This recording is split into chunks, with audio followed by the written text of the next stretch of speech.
Bueno, buen día a todos. Vamos a trabajar hoy con la clase virtual número 5, donde seguimos trabajando con la teoría cinético-molecular.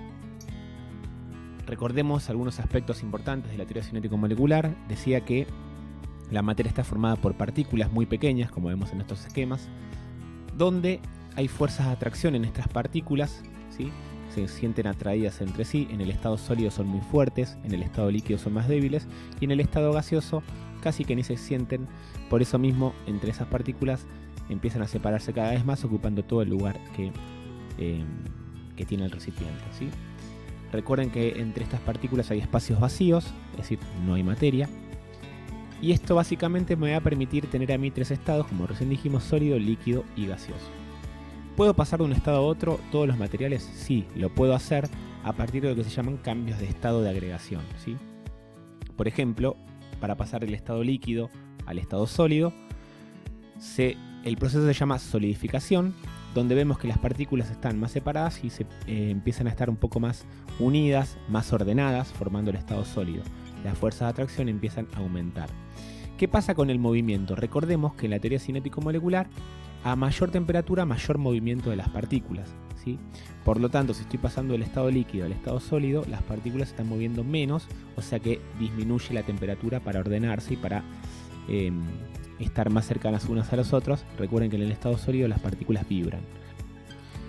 Bueno, entonces vamos a ver ahora una simulación donde tengo un vaso de precipitado. Van a ver que está conectado a un termómetro y abajo hay un mechero para empezar a elevar su temperatura. Vamos a ver qué pasa con estos bloques de hielo. Van a ver que acá va a aparecer, voy a poner encendido, le voy a sacar el volumen así no molesta. Y lo que voy a ver es que este programa me permite a mí ver las partículas de hielo, ¿sí? Las partículas que forman el hielo, cómo están bien ordenadas primero, y se empiezan a desordenar, empiezan a vibrar cada vez más rápido. ¿Por qué? Porque están aumentando su temperatura, lo estoy llevando al mechero, digamos, y de repente las partículas se separan entre sí.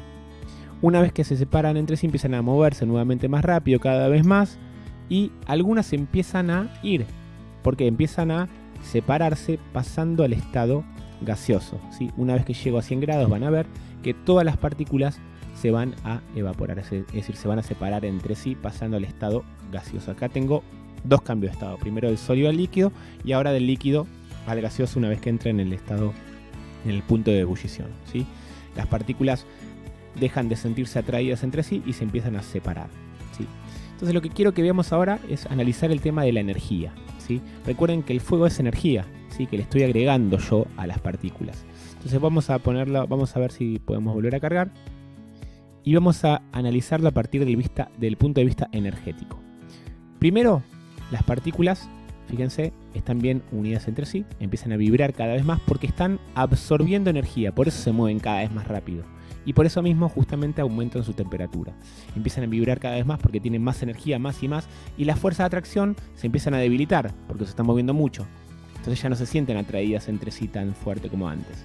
Y al moverse tanto se empiezan a separar.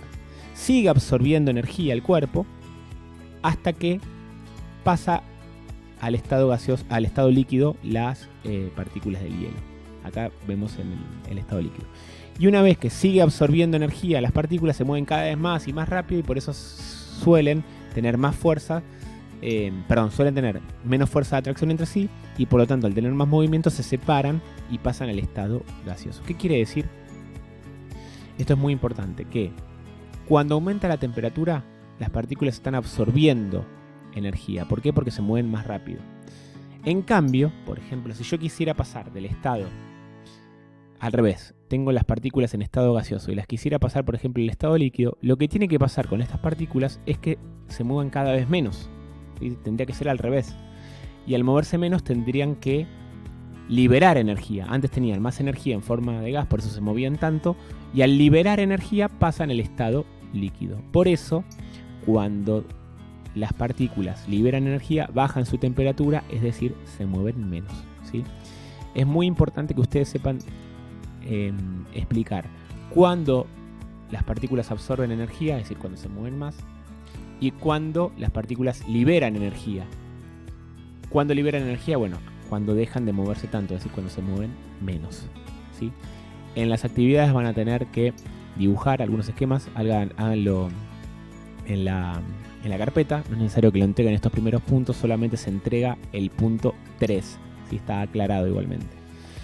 Tengan en cuenta que, fíjense, en este primer esquema, por ejemplo, que pasa del estado sólido al estado gaseoso, las partículas son la misma cantidad. Y eso es muy importante. ¿Por qué son la misma cantidad? Porque en los cambios de estado no hay modificación de materia, es decir, la cantidad de materia sigue siendo exactamente la misma. Eso es muy importante, ¿sí? Acá en este esquema tienen todos los nombres de los cambios de estado. Vayan leyéndolos y aprendiéndolos. Hagan el punto 1 y 2 y después hacen el punto 3, que sí tienen que entregar por Classroom para poder corregírselos. Cualquier duda me van consultando por la plataforma. Igualmente el lunes que viene voy a abrir una consulta por Zoom, ¿sí? Después les voy a aclarar bien el horario y les voy a mandar la invitación para que puedan consultar las dudas, porque ese mismo lunes tienen que entregar esta actividad como máximo.